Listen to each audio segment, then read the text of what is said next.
It's a bit presumptuous. I mean, Presumptuous how? all of these people were doing something before they set up tents in the park. I'm not saying that.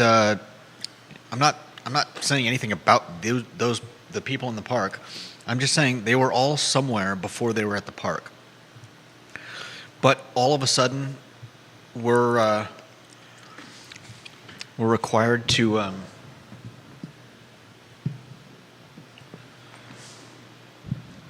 give them electricity. I don't know. Just I sounds don't a know. little- They're not required. I mean, they're asking for it. Ginny Who, thanks for the retweet. Twitter, jump in with retweeting of the program if you could. Dylan's Rule, give us a retweet if you could. Viewers and listeners, give the show a like and a share if you're watching on Facebook. LinkedIn, jump in. YouTube, jump in. Look at the headlines. I mean, they're asking. Yeah, I didn't mean that we're actually required, but the fact that they're asking seems to me to Surprise you? seems to me to imply that they feel it's I don't know, deserved. I'm not finding the right words here, but I think presumptuous still fits. Okay. Viewers and listeners, what do you think? We're over 30 tents now. Yesterday I counted 33. So it's escalating, which was expected, Yeah. right?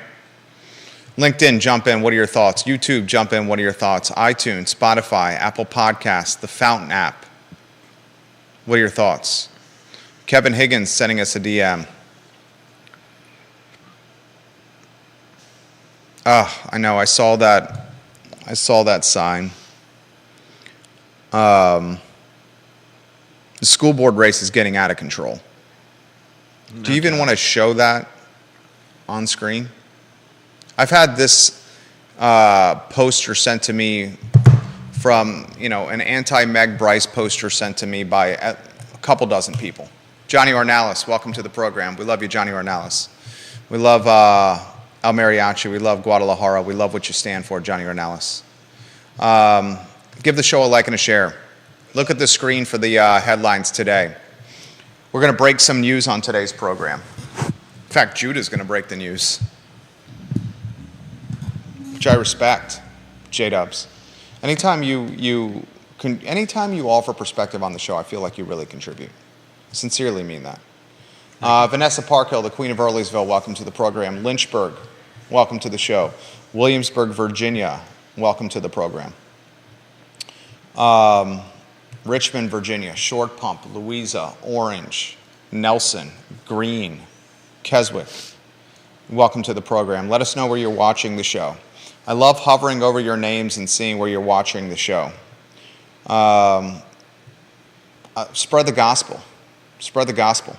Kevin Higgins in Greenwood, welcome to the program. Dr. John Shabe, welcome to the program. Bill McChesney, welcome to the program. Kate Sharts, the Queen of Ivy, welcome to the program. Kyle Irvin, hello. Heather Walker, Queen of Johnson Village. Carol Thorpe, Queen of Jack Jewett, welcome to the program. Dr. Rebecca Downey, hello. Richard Fox, I appreciated your message, Richard Fox. Ray Cadell, Dean Russell, Jamie Turner, Michael Plecker, Andre Xavier, MJ Arquette, Angie Fink, welcome to the program. Give it a like, give it a share, anywhere you are watching. You ready to rock and roll, J-Dubs? Yep. All right, I'm in your hands. Quiet on the set.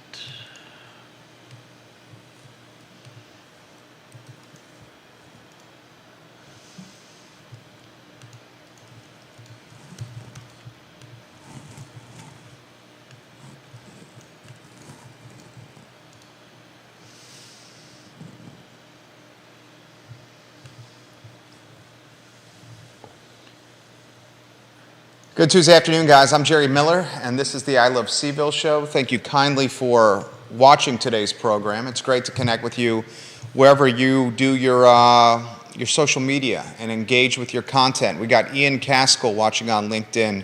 He's fantastic when it comes to client partnerships and helping fill staff vacancies for companies all over the Mid-Atlantic. Ian Caskell, one of the good guys. John Blair, watching in Stanton. I love you, John Blair. Folks, look at the screen for today's headlines. We'll break some news on today's program, and the roles will be reversed. The breaking news originates often with yours truly today the breaking news is going to originate with our Route 11 chip-eating, sour cream and onion aficionado, Judah Wickower, who is a jack of all trades. We'll talk Tent Town. Now, the folks in Market Street Park asking, some would say demanding, the city of Charlottesville to provide electricity, running water, and bathrooms for what is 32 tents now in arguably the most visible park in the city of Charlottesville. We'll talk about that on today's show. I want to talk about Election Day. It's 4 weeks away. In 4 weeks, we'll take our family, my wife and I and our 2 sons, to an election booth and show my oldest, who is now 5.5, our youngest is 10 months and change. When you're 10 months, you're still trying to figure things out, but our 5.5-year-old very much can appreciate things and has a memory where things resonate with him for years, months to come. I have very vivid memories of going to the voting booth with my mom and dad. It would be my brother and I. They would take us right as the polls were closing. My brother and I are sons of entrepreneurs. If you watch the program, you know my parents founded, managed, and operated a CPA firm. My dad sold his first practice, did very well with that sale, and purchased another one in Virginia after selling in Florida. Sold that one as well. My brother and I, we grew up in this CPA practice because my parents were working so hard. My mom as the client interfacing portion of the practice, and then my dad and a couple of other team members as the ones that work behind the scenes doing the work for the clients, bookkeeping, tax prep, CPA consulting. My brother and I grew up in a room that was for a copier or a printer. It was 25 years ago when an entire office room was allocated to a copying machine.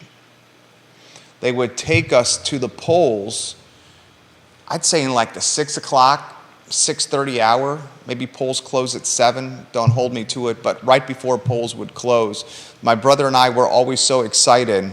Absolutely, Ian Caskell, we appreciate you and running into you as well.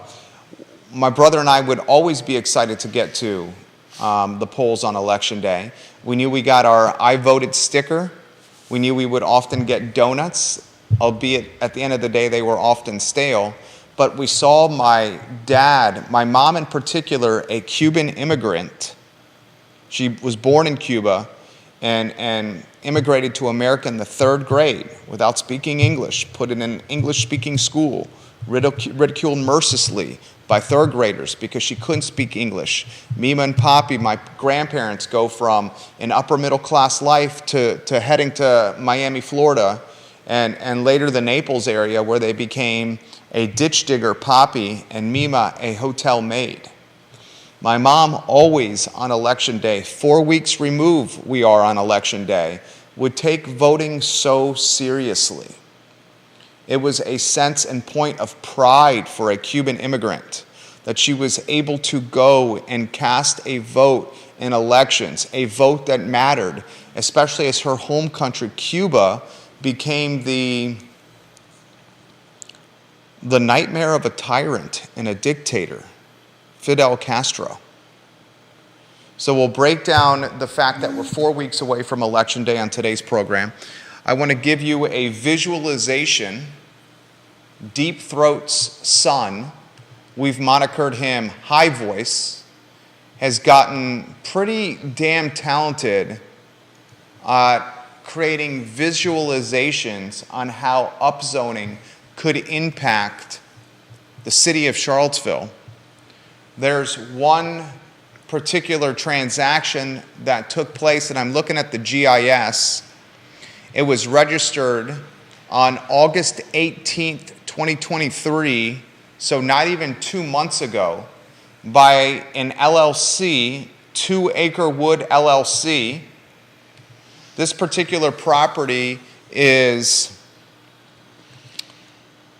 got a lot of potential. I mean, significant upside. It's a single-family detached home that was purchased for $899,000.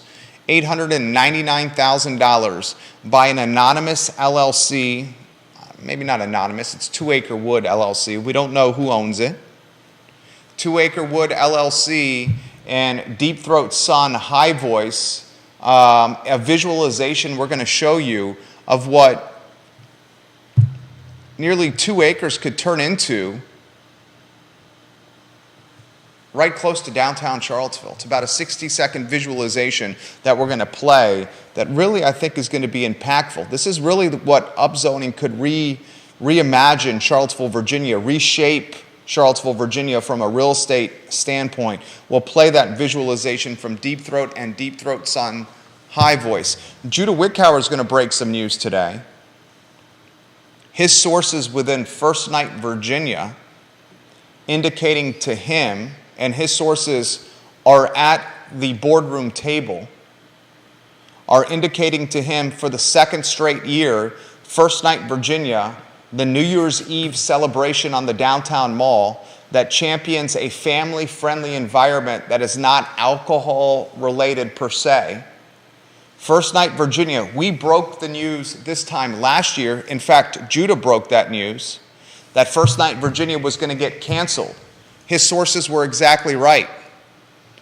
We'll let Judah break this news, but the downtown mall is taking hit after hit after hit. And the news we're about to break on the I Love Seville show kind of follows that train. We'll talk Jerome Powell, housing leaders. And let me put what housing leaders are from a perspective standpoint. The National Association of Home Builders, 1. The Mortgage Bankers Association, 2. And the National Association of Realtors, 3. 3 different organizations wrote a letter to Jerome Powell and the Fed to stop rate hikes, to lower rates, and to take pressure off a housing industry that is seeing values escalate. At the same time, inventory levels have shrunk. At the same time, interest rates have popped to the highest level we've seen in decades. The 30-year fixed, depending on where you shop, is right at 8%. That means in less than 3 years, it has nearly 4x'd. I really want to put that in perspective. 3 years ago, less than 3 years ago, at the onset of COVID and the pandemic started in March of 2020. Throughout 2020, we were seeing the 30-year fix, depending on where you shop, somewhere between 2 and change and 4 and change. Those with the best credit and the most upside were getting rates in the low 2s. That rate is now at 8%. It has nearly 4x'd in less than 3 years. At the same time, values have escalated and appreciated over 30% in this locality, this jurisdiction, this region, even more, while inventory levels are slim to none.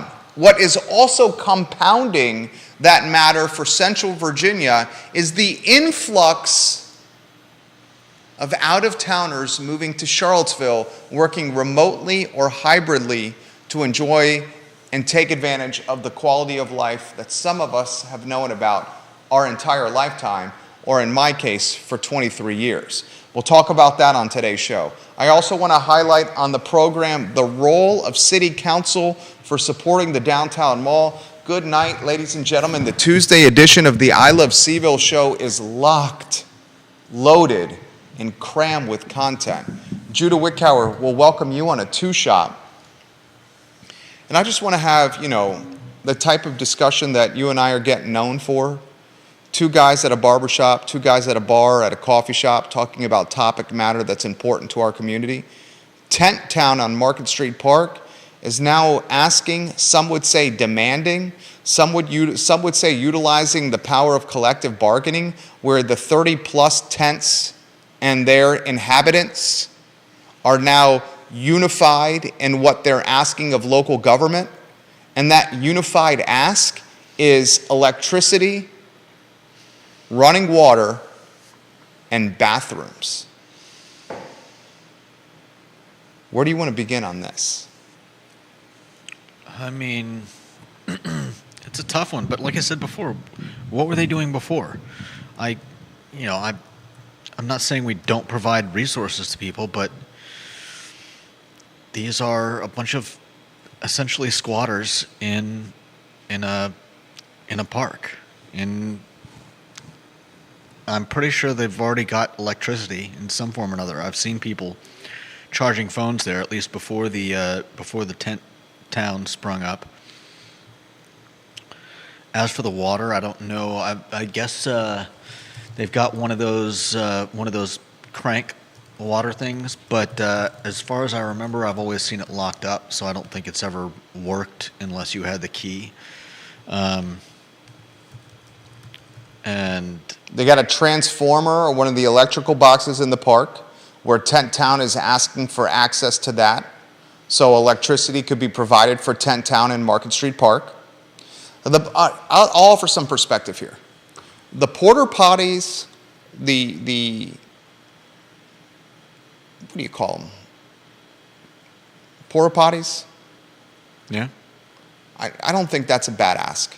yeah, I don't really think that's a bad ask either. If Sam Sanders, the city manager, is going to allow folks to transform a park and evolve it into a campground, Sam Sanders needs to provide porta potties.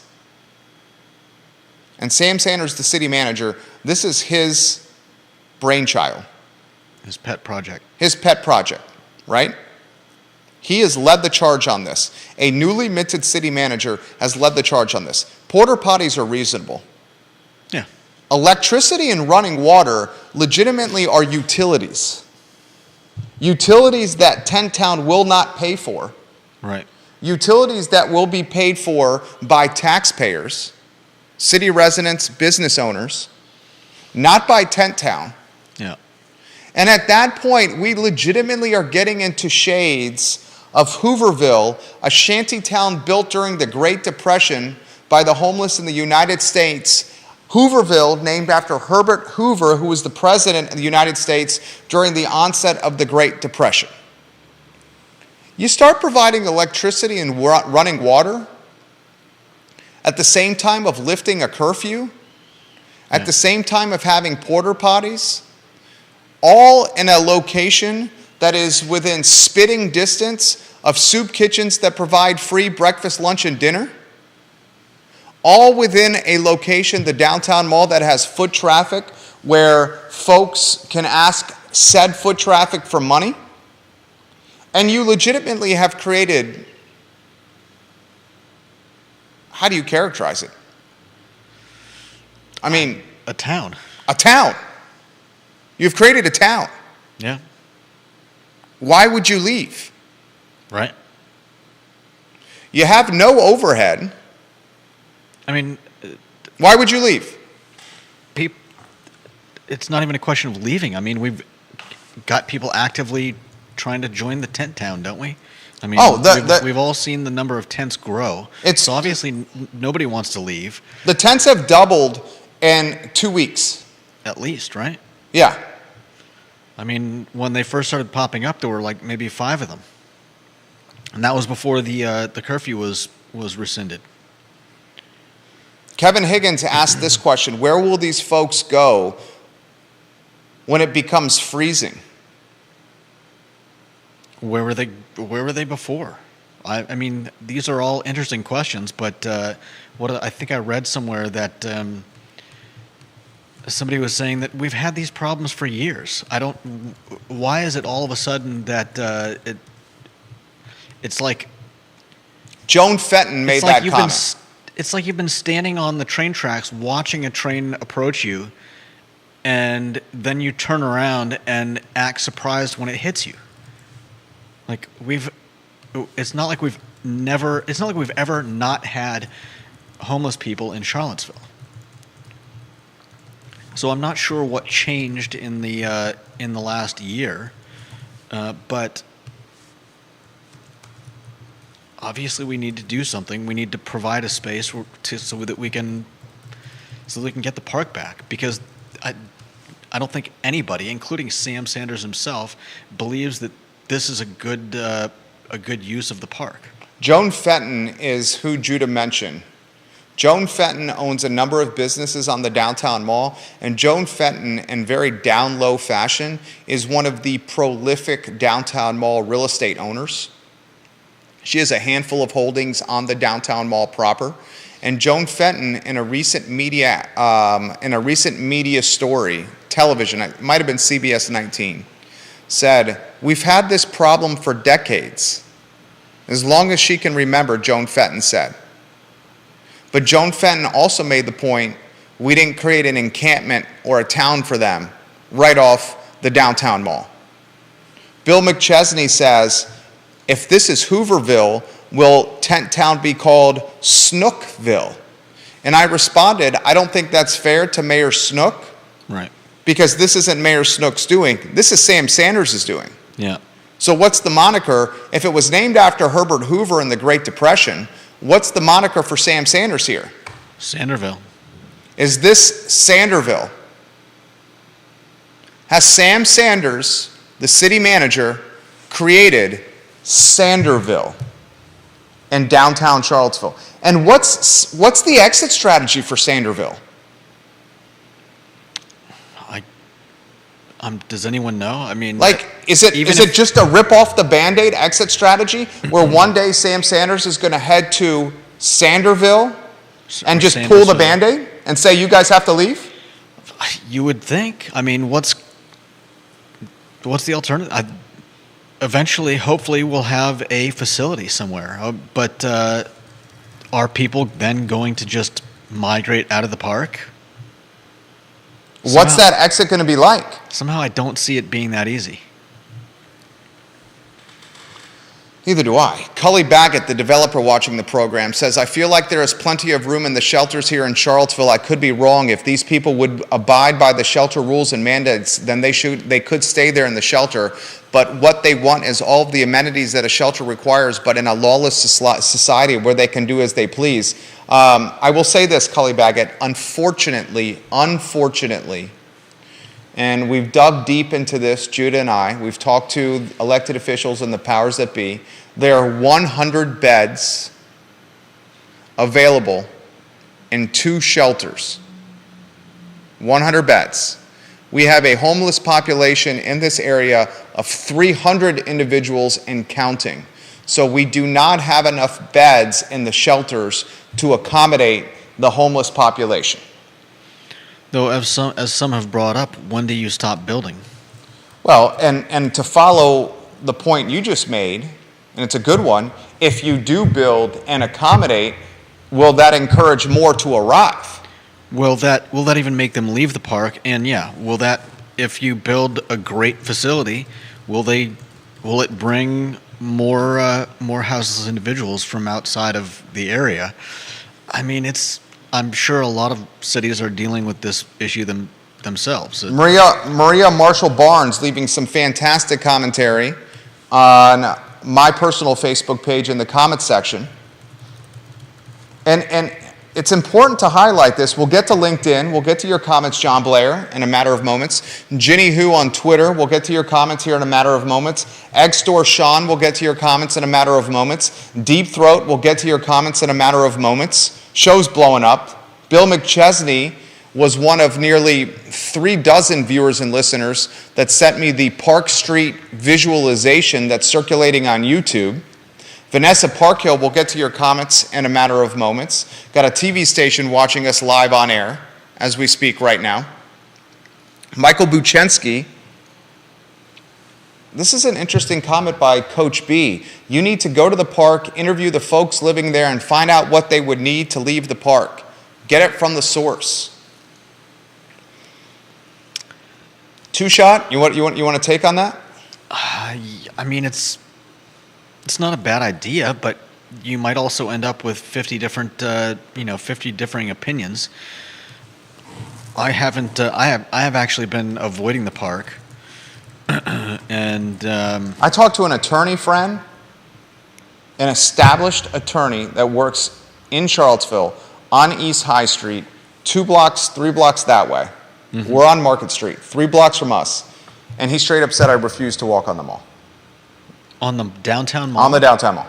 I mean, that's kind of nuts. He said he does not like the aggressive panhandling, and he refuses to walk on the mall. You're about to break some news on the downtown mall. How often do you see aggressive panhandling on the? I mean, I see it often. Claire, Okay. is it Turney? Am I saying your last name right, Claire? Turney? She says, has anyone talked to the folks currently living in the park about what they prefer being there? About why they prefer being there versus using existing shelters? It's a fair question. I'll do this. I will go to the park this week. It's 2 blocks away, 3 blocks from our studio. I can walk outside our studio and see the park. I will go to the park this week and invite folks in the park that are residing in the park on the I Love CVille show.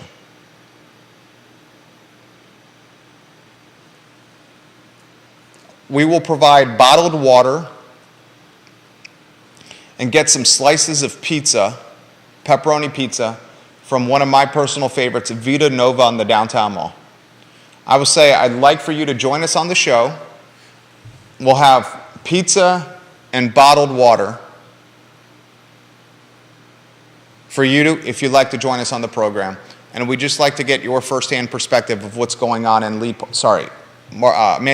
Market Street Park. Excuse me. Turney, I said it correctly. Thank you. Catherine J. Peters Finn says shelters prohibit drug and alcohol use. And she's curious if that's prevalent with Market Street Park and why folks are choosing to live in the park.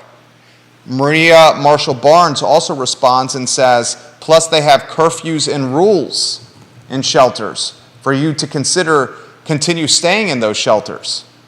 Yeah. Now you need to break some news here. Judah Wickhauer's got some news to break.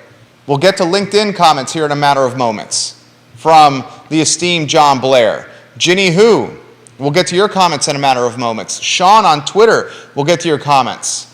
Yabada Pai Me says electricity, running water, toilets. What's next? The NFL Sunday Ticket? The Red Zone? DirecTV? Bit of a stretch, but I understand her tongue-in-cheek perspective. Why don't you lead with the breaking news here? In fact, put yourself on a one-shot with the headlines. I think you got a big one if you got that set up. And I'll respond as the roles are reversed here on the I Love CVille show with you running number 1 and me running number 2 and adapting to you. Tell me when you're on a 1 with the headlines and you can go ahead and break this news. Once you say this, it's going to be in all the media outlets, so prepare yourself. All right. Here we go. I'm going to the one shot. Sadly, I have an inside scoop, as I had last year into the First Night Virginia, and sadly, from what I have heard, the former head of organizing the whole thing, who was not taking care of it last year. Well, say the name.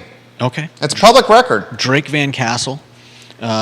He is the, I don't even know if there's a council involved anymore, but he was in charge of it. He is living out of state now, doesn't have anything to do with it. He apparently has been looking for someone to take over his job, his post as the organizer of First Night Virginia. And as of now, I think he's given up. He has not been able to. I think he had someone that may have been able to, and that fell through. So as it stands, there will be no First Night Virginia.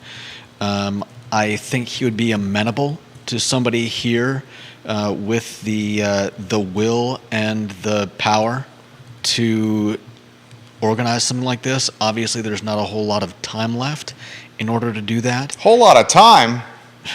But We got 90 days. Less than 90 days. He's paid for the website to continue. My friend was in charge of setting up the website, making sure that acts that were coming to Charlottesville could input their information into the system so that we had all the proper, descriptions of them, things like that. He was also in charge of all the wristbands and all that kind of stuff. I think that what we really would need, if there was even a possibility of this happening, would be someone to gather the acts, the bands, and coordinate with the downtown mall. And as I said, I have no idea if that is even possible at this point, but I figured it would be better to toss it out there and see if someone bites than to just say, sorry guys, no First Night Virginia again. Two shot.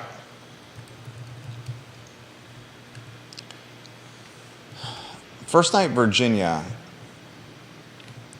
has got a very positive and long-lasting history in Charlottesville, Virginia. You can find it online at firstnightva.org. Firstnightva.org is the URL.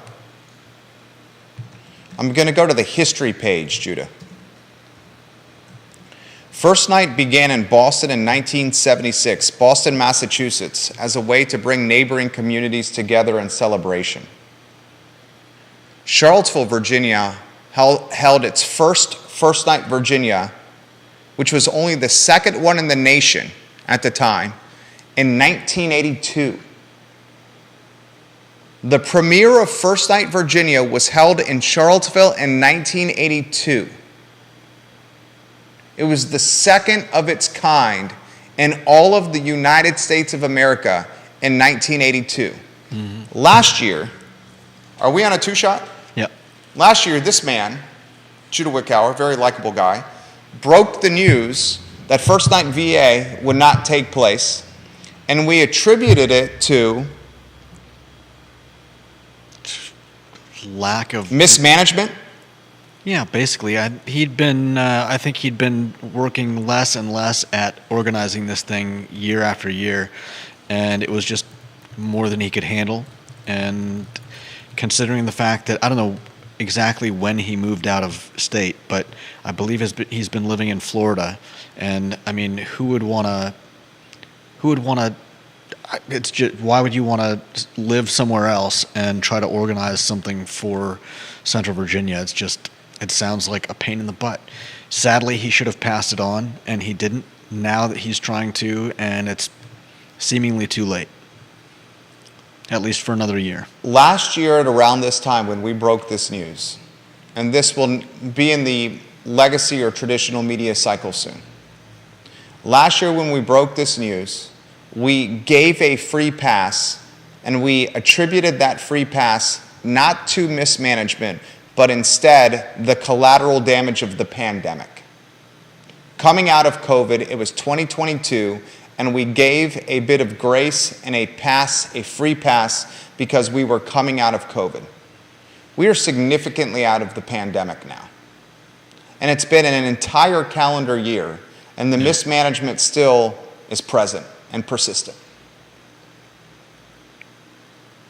The reason we bring this up today is because A, First Night Virginia has, except for last year and what looks like this year, will not happen.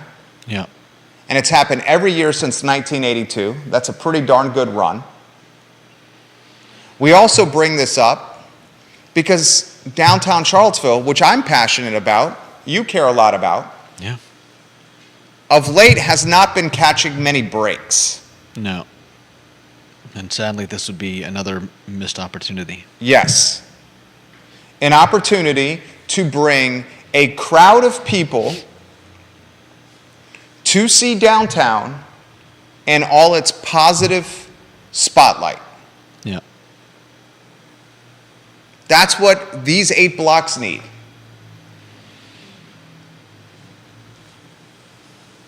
Because lately we've talked parks turning into campgrounds, campgrounds evolving into Sandersville, and Sandersville now being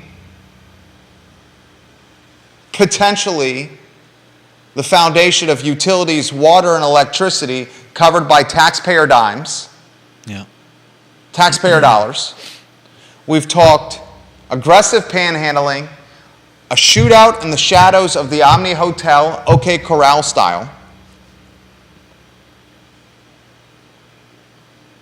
We've talked a drop in foot traffic. It needs to catch a break. Yeah. So I ask this question to you, the viewer and the listener, to you, Vanessa Parkhill, to you, John Blair, to you, Ian Caskell, to you, Trey Barham, to you, Claire Turney, to you, Kevin Higgins, Bill McChesney, Cully Baggett, Catherine J. Peters Finn, Maria Marshall Barnes, Kevin Higgins, Kevin Yancey, to Grayson watching in North Downtown, to Kelsey, who has said she's hesitant to walk around at night, to you, Chip Southard, I ask you these questions. One specifically, to you, Judah Wickhauer. What is the role of city council and local government to supporting and fostering an economic ecosystem in downtown Charlottesville? What should we be asking of elected officials and a city manager that's making nearly $250,000 in total compensation per year to change the brand or the direction of downtown? Is this brand and direction the responsibility of local government, of a city manager or elected officials, or can they continue to be hands-off as they've been since the start of the pandemic? We did not see from city council the conversion of parking into dining. We saw that in Stanton, where John's watching. We saw parking spaces get the flexibility for restaurateurs to convert parking lots and parking spaces into dining tables, outside seating. We didn't see that in downtown Charlottesville. I've been a significant champion of the beer garden concept on the downtown mall to drive foot traffic and visibility. We haven't seen that. We've seen the beer garden concept at Stonefield. We've seen the beer garden concept at Fifth Street Station. We've seen the beer garden concept in the town of Scottsville. It's downtown. We haven't seen it in the city of Charlottesville. We've seen next to no management when it's come to panhandling. No signs put up discouraging the donation of dollars. We've seen that in Waynesboro. We've seen that in Stanton. In Augusta County, we haven't seen it in the city. What is local government doing to drive, to nurture, to blossom an ecosystem in 8 blocks that are lacking tender, loving care? Your thoughts, and then I'll get to the viewers and listeners. J-Dubs, the show is yours. Oh, man. I don't know that they've done a whole lot either. I think that it should certainly be something that they take an interest in. I mean, keeping the city not just running but successful. And I think a major part of that is the downtown mall. We've certainly got our fair share of breweries and wineries and other attractions, from UVA to the games, but I don't think there's anything that quite exemplifies Charlottesville as our downtown mall. Exactly. And exactly. allowing it to go to ruin would just be a sad statement of our leadership, I think. Claire Turney says, it had not even occurred to me that the city would do anything about these issues.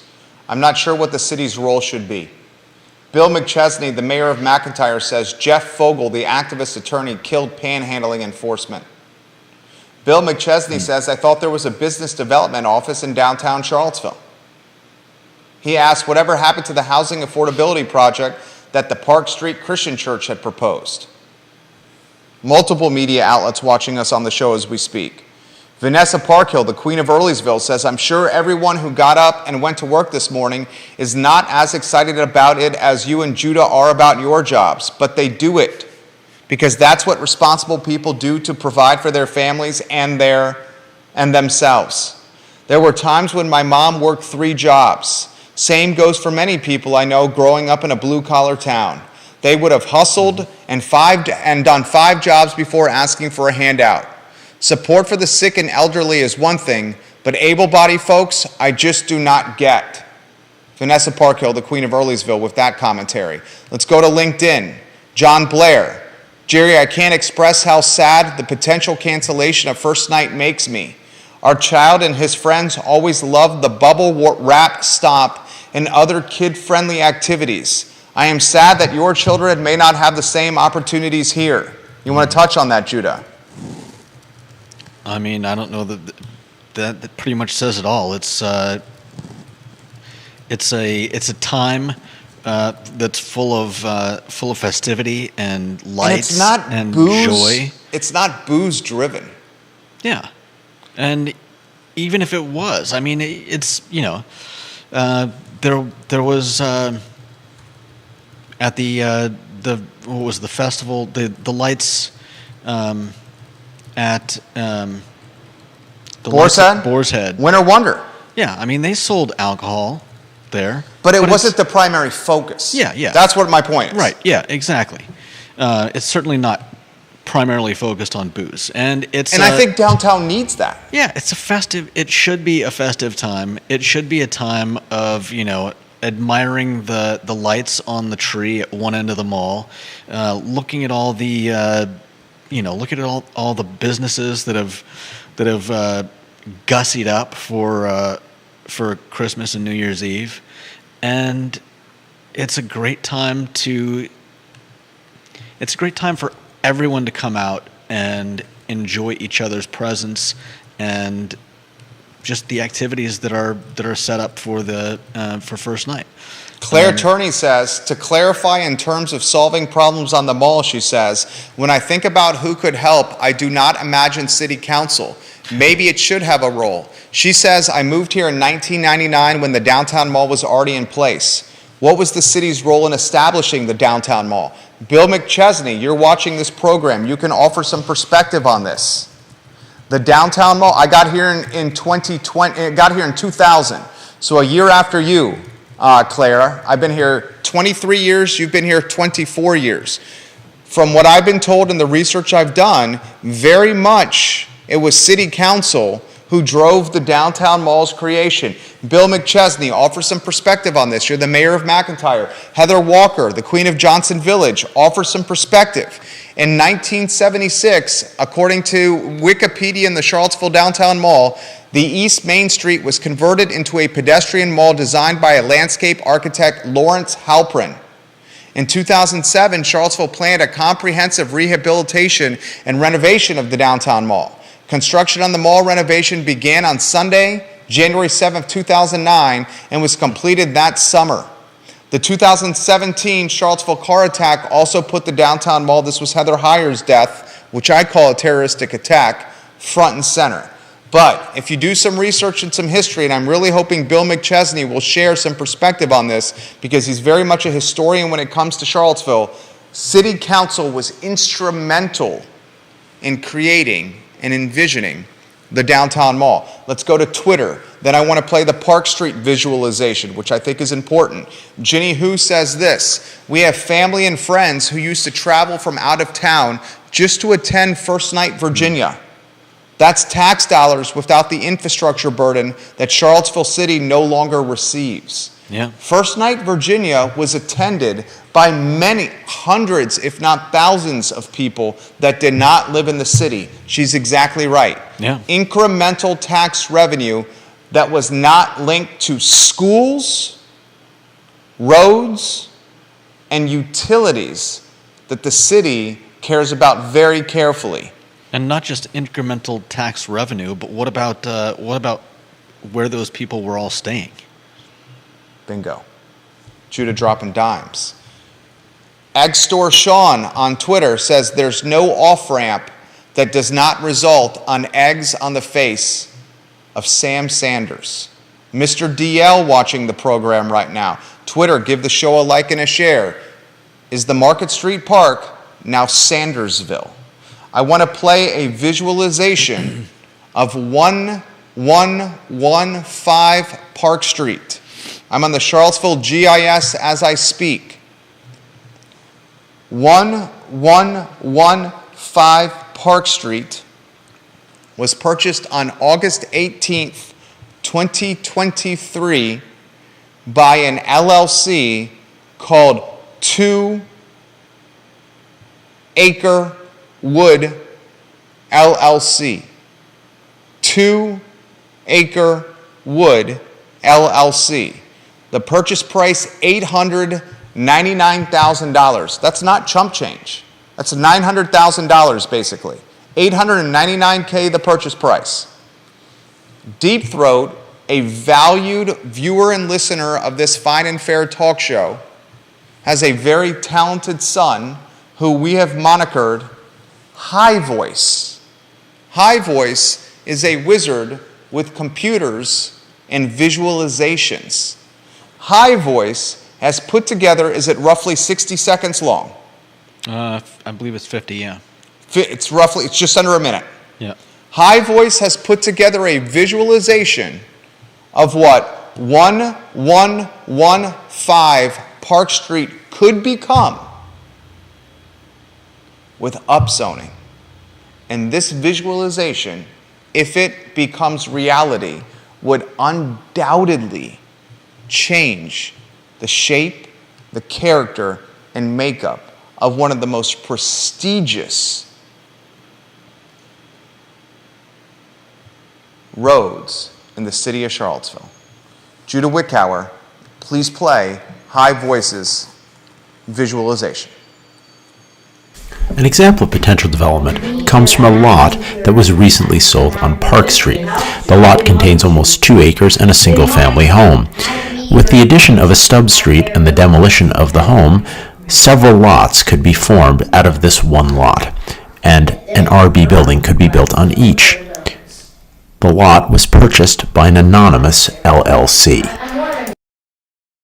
First, we see a flyover representation of how the area looks today.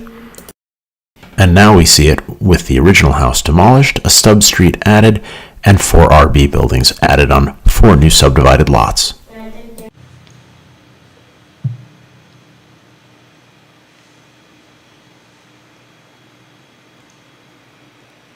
That's Deep Throat's son, High Voice, a visualization created by, I believe, a 12-year-old with tremendous upside and talent. One other item I'd like to highlight. Deep Throat and High Voice, with their significant computer skills, now are going to start utilizing ChatGPT to transcribe city council and planning commission meetings. The entire transcript of city council and planning commission meetings will be provided as a resource for the community thanks to Deep Throat and High Voice. Nice. No longer will we have to search or source Twitter for a human's perspective or commentary on council. It will be provided in exact verbatim detail. More on that on the I Love Seville show as the week progresses. John Blair says this. John is responding to Claire Turney, who's watching on Facebook. John is watching on LinkedIn. Claire, this is some perspective for you from a man who knows the community inside and out. Jerry, the city not only played a role in the infrastructure of the downtown mall, it closed East Main Street and bricked it up, but the city and local government also played an active role in its development. The city and local government worked out a deal with the Economic Development Authority and private partners to develop the pavilion, which has been quite a concert venue. That private partnership, that public-private partnership done with the city and local government and the very resource, networked, and connected Corin Capshaw of Red Light Management, one of the most influential men in music, and a guy that undoubtedly shaped the future of a band you may have heard of, the Dave Matthews Band. I would say the pavilion has been quite a positive for the downtown mall. Definitely. Claire says to Deep Throat, transcripts are an important resource for the hard of hearing and neurodivergent folks as well. So she gives High Voice and Deep Throat some props. Nice. Bill McChesney says about the Park Street purchase. That is right next to Macca on Park Street. You drive by this literally, heck, do you drive by this every day? Yeah. Macca is the Monticello Area Community Action Agency.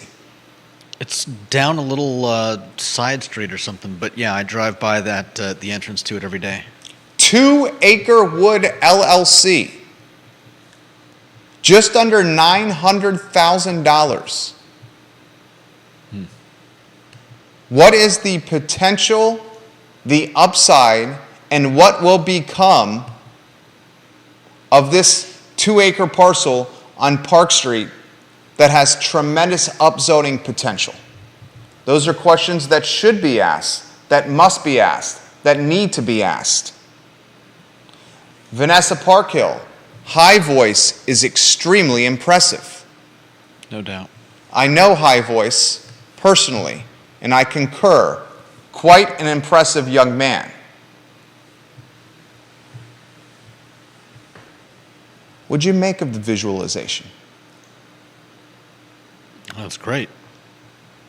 What did you make of that kind of density on Park Street? I mean, I hope they're going to account for that somehow. Give us a snapshot of Park Street when those lights at the bypass and the bridge are backed up. I mean, I'm fortunate in that I don't see it backed up too often, but... And why is that? Because we strategically shaped arrival and departure times. Yeah. One of the reasons this outfit starts at 9:30 in the morning and ends at 6:30 p.m. is to strategically avoid drive-in time and drive-home time.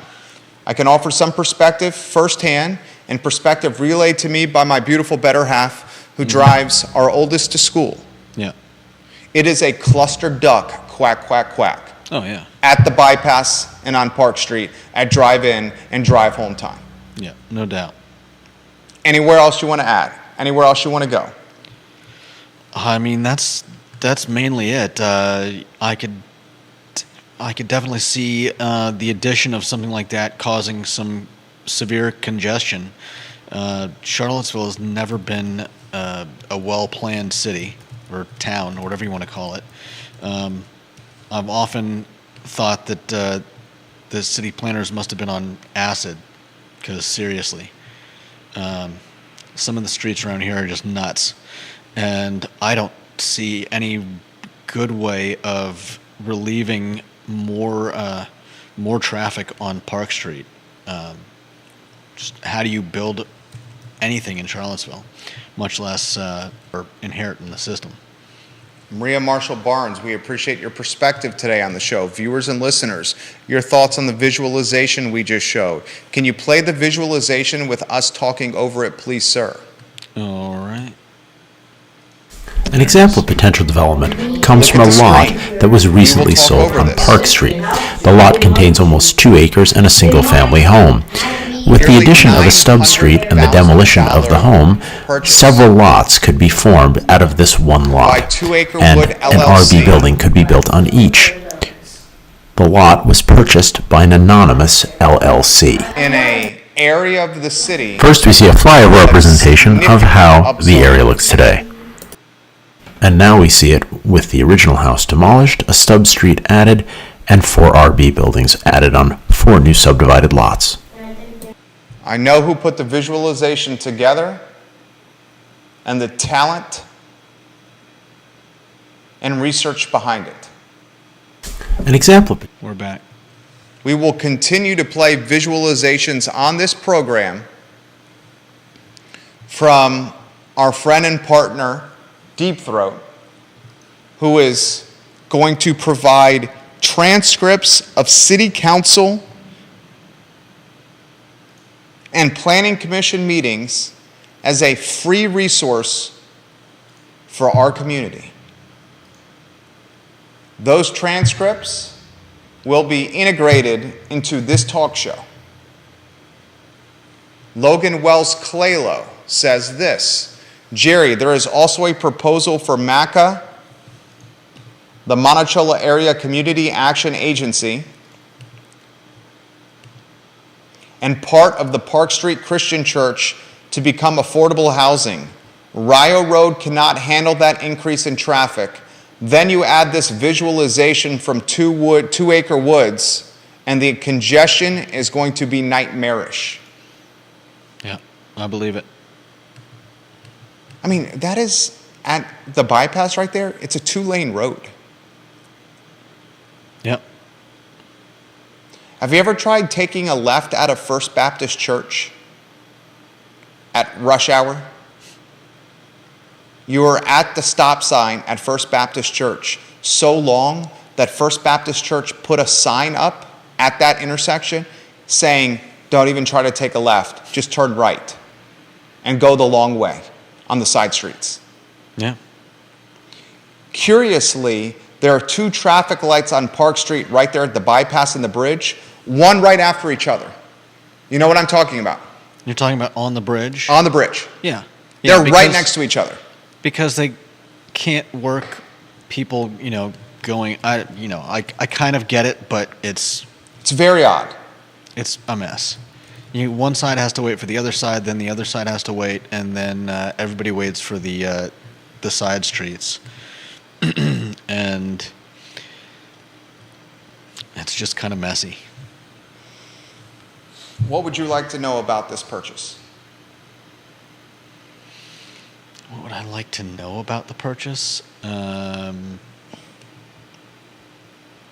Do they have plans to fix any of the problems that are going to make this kind of a nightmare, or is it just kind of we can, so we will? What else would you like to know? I'd have to think about it.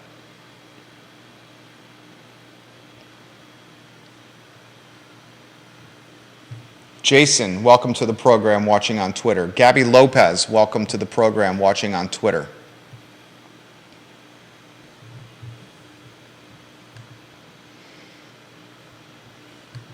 Ask questions. There's no dumb question. Do we know that is the visualization a proper a visualization of what we know is coming, or is that just is it just It's the potential of what could. yeah? I mean, it's I think a fair question is, who bought the land? yeah.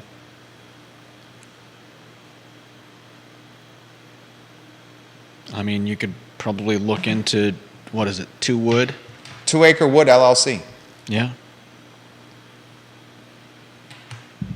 Is that fair? Yeah. Neil Williamson, welcome to the program. Woody Fincham, welcome to the program. Keith Smith, Carly Wagner, James Watson, Joshua Tracy, Eric Thompson, Ray Cadell, Bob Yarborough, Michael Plecker, Andre Xavier, Seth Batten.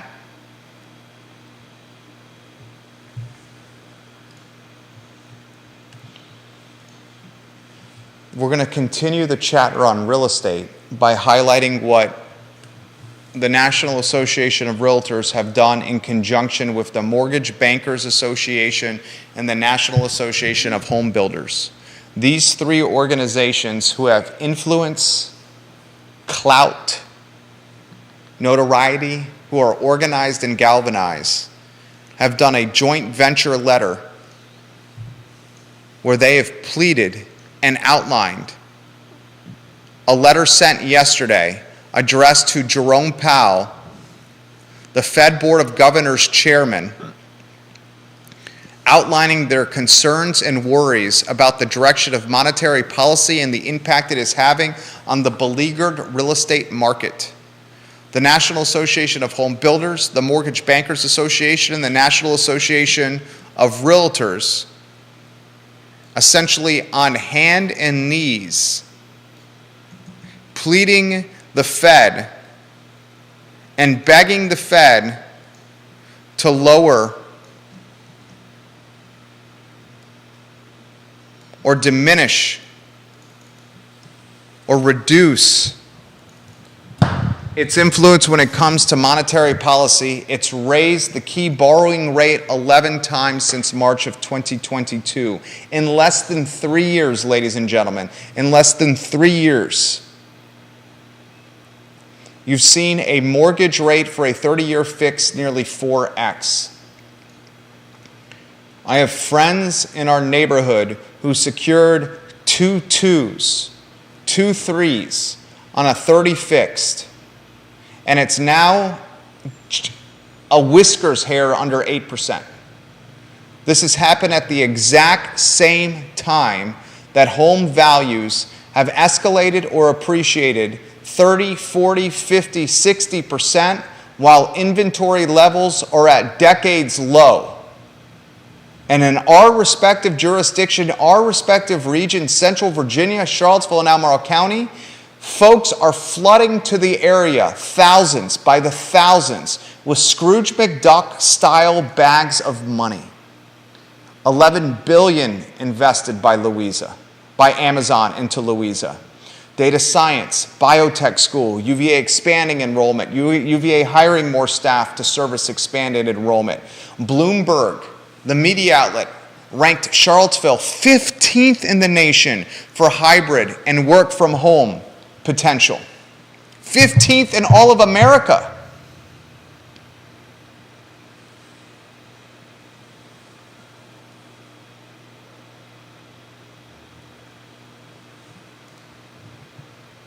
When you have values escalating, at the same time debt service is escalating, at the same time inventory levels are throttled, at the same time the population is increasing with wealthy people, you have a crisis.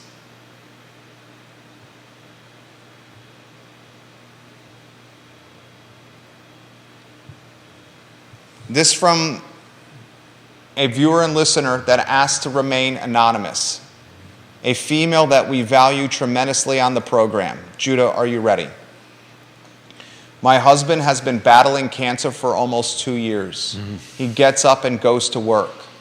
Honestly, it is good for him. It provides him a purpose. I have battled cancer twice personally, she says. People face hard stuff. You have to strap up and keep at it. This is part of my frustration with the folks camping out and the socialists who enabled the behavior of those camping in the park.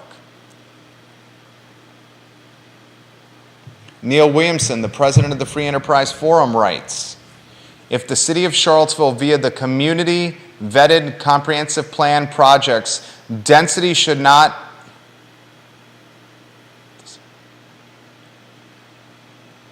I'm not sure I understand this comment, Neil. I'll read it verbatim. If the city of Charlottesville, via the community vetted comprehensive plan, projects density, should not their infrastructure, okay, now I understand it. Thank you. He did it, he wrote it exactly right. I'll read it now. I'm reading this on the fly. if the city of Charlottesville, via the community vetted comprehensive plan, projects density, should not their infrastructure investments mirror this desire? Neil says, whoever purchased the land does not matter. Property rights matter. And he says, more housing everywhere for everyone. I think who owns the land does matter, because it's a noteworthy and notable parcel with tremendous upzoning potential and an LLC that is nameless. Did it matter that Wendell Wood and Bo Carrington had a joint venture on High Street in the floodplain next to the Rivanna River? Of course it did. Did it matter that Alan Kajin and Ludwig Kutner purchased Ix Park and are getting taxed on the potential of Ix Park as opposed to the park in its current form, a community-centric art epicenter? Of course it did. Did it matter that Chris Henry and Dairy Market were trying to pursue Phase 3 next to the 10th and Page neighborhood and caught community outcry, outrage? Of course it did. It matters who owns the property, because it's an indication or a reflection of what the individual may or may not do with said property.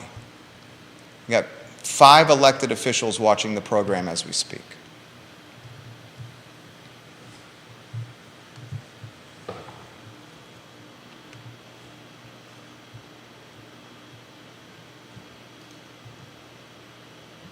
We got a 1:45 conference call. I thought you were phenomenal today. Thank you. You broke news today. If you were a betting man on the 10th of October, how would you characterize the likelihood of First Night VA happening in downtown Charlottesville on December 31st, which is less than 90 days away? I mean, I'd love to connect someone with my friend who's in charge of the website and get this thing rolling and ensure that we have something on, have something this year. But I honestly don't know how. It's got to be a massive undertaking to bring enough bands and businesses together to make this work, and I don't know that there's the time to make that happen. I would imagine most of the bands, I would imagine many of the noteworthy bands that could draw a crowd have already been booked for New Year's Eve at this point. Probably.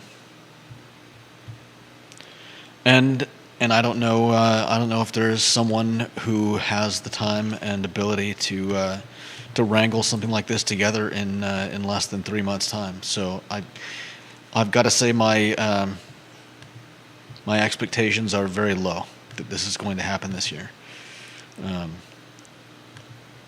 But miracles do happen, and we have some pretty amazing people in Charlottesville. Well said. That's the talk show for a Tuesday. Jam-packed, action-packed, noteworthy news, commentary backed with reason and research, long-form content, not 15-second stories, not 30-second stories, no paywall. Water cooler of information for an educated, sophisticated, affluent, cosmopolitan, 300,000 person market we call Central Virginia. My name is Jerry Miller. It's my pleasure to sit next to that man, Judah Wickower. Thank you. I sincerely mean that. And this is the I Love Seville show on a great day to be alive. Take care, everyone.